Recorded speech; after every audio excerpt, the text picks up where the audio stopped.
Buenos días a todos y a todos. Es evidente y hay un consenso amplio en este Parlamento sobre el tema de los vertidos que tenemos un grave problema en Canarias con este tema. Eso es evidente. Y también reconocemos en esta comparecencia que usted reconozca esos graves problemas y además haya bastante autocrítica por parte del Gobierno con respecto a este tema de lo que se ha hecho. No solo el Gobierno de Canarias, sino la responsabilidad de todos los responsables políticos en cada una de las administraciones públicas que tienen responsabilidad en este tema.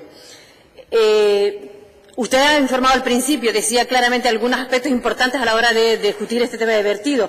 Yo querría también decir que la información suministrada, estos datos que usted nos ha dado ahora rápidamente, no nos ha dado tiempo de poder verlos con claridad, pero es verdad que también esa información tiene que incluir la localización, las características técnicas, la procedencia, origen y tratamiento de las aguas, también las características del medio receptor. Usted hablaba de zonas sensibles, hablamos de esos usos de zonas, también de los espacios naturales protegidos, de los LIC, cómo pueden afectar, y la información fotográfica y la fecha de realización del control. Yo me quería detener un poco en el control. Lo hablamos ayer un poco fuera en los pasillos este tema, sobre el control que hay sobre los vertidos. Estamos hablando de empresas privadas que son las que gestionan en la mayoría de los casos estos vertidos. Ellos mismos son los que hacen los controles y redactan esos informes, aunque es verdad que van a los consejos insulares, dependiendo de los cabildos, y a su vez esos cabildos llevan los informes a la Consejería de Medio Ambiente. Pero evidentemente hacen falta controles públicos. Ahí tenemos un grave problema. La ATMUN, como todos sabemos, igual que el resto de las administraciones, tiene también graves problemas de personal para tener capacidad, pero esos controles públicos son indispensables para controlar a las empresas que se autogestionan y se autocontrolan. No se puede, el control no lo puede hacer quien mismo lo gestiona, tiene que haber un control externo y eso es importantísimo. Dentro de las conclusiones que teníamos en los datos, hay varios datos que me sorprenden y quería poner el énfasis aquí. Uno de ellos es respecto a la situación administrativa y al número de vertidos.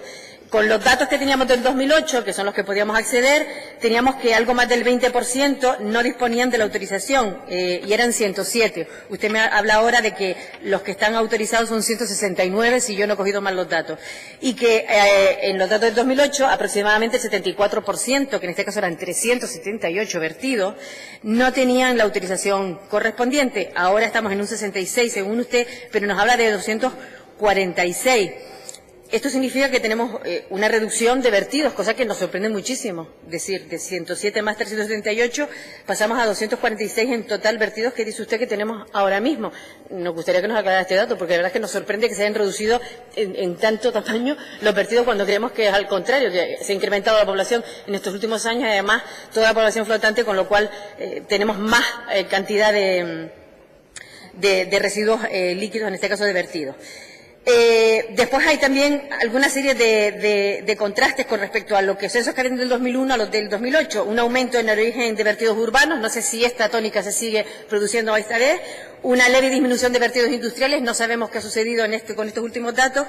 Y también un aumento de las salmueras debido a la desalinización de las aguas. Queríamos que nos diera también información sobre estos datos. Yo no quería meterme en mucho más, hice un análisis también para coger una isla, el debate que ha habido entre las islas de Gran Canaria y Tenerife, hay varios estudios, los datos están ahí, yo no voy a entrar en ninguna polémica de que tienen más razón o no, pero evidentemente los datos en el 2005 la Agencia Europea de Medio Ambiente refería cuáles eran precisamente las aguas en zonas urbanas, en este caso se concentraban las áreas urbanas de las que no tenían tratamiento, que incumplían la directiva, y están ahí los datos. En Tenerife es la isla con mayor incumplimiento, seguida Gran Canaria y después estaba La Gomera, Fuerteventura y Lanzarote.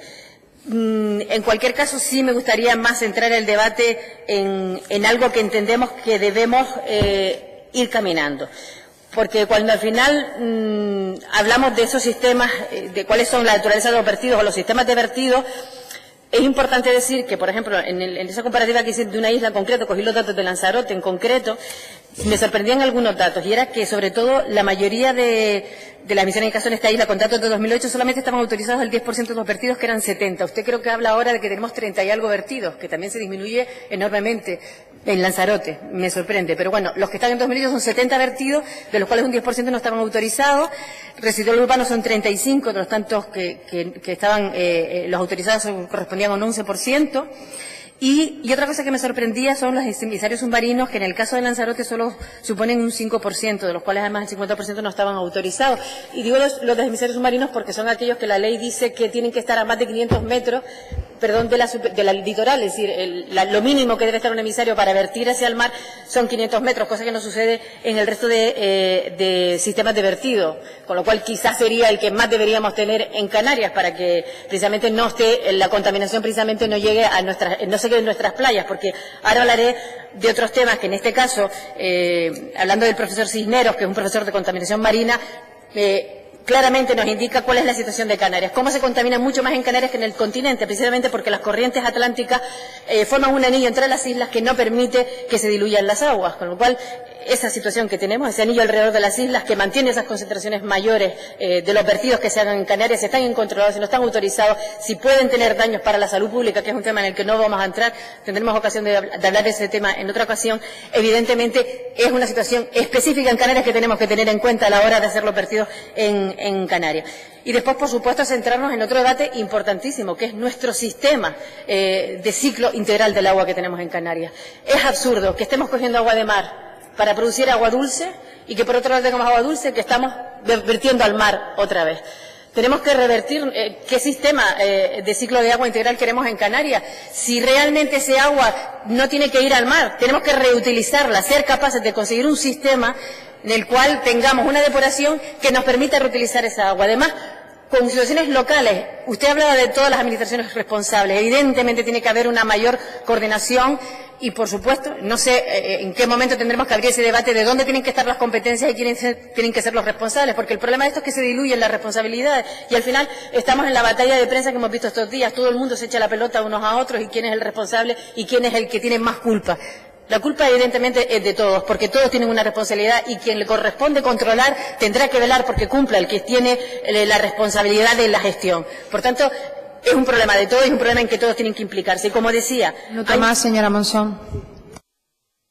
Hay muchas cuestiones que están encima de la mesa, que es ese debate de cómo tenemos que hacer ese ciclo, y también dos cosas importantes que me gustaría resaltar en estos pocos segundos que nos quedan, que es no solamente el coste medioambiental que vamos a tener en Canarias con el tema de los vertidos, que por cierto pagamos todos, sino también el coste económico que además se nos cobra en la factura del agua, la depuración. Por tanto, aquí estamos hablando de cosas mayores, de un presunto fraude que se está haciendo a todos los ciudadanos con este tema. Y quiero intervenir aquí también con el tema de la ecotasa, algo que nos parece importantísimo. La ecotasa podría servir precisamente para que toda esa población que llega a Canarias, ese incremento de turistas que hemos tenido en Canarias, con esa ecotasa colaboren en el aumento de vertidos que ellos mismos están originando y que es un problema gravísimo para nuestras costas y para también podría ser un problema de salud pública. Con eso termino. Muchas gracias. Muchas gracias, señora Monzón.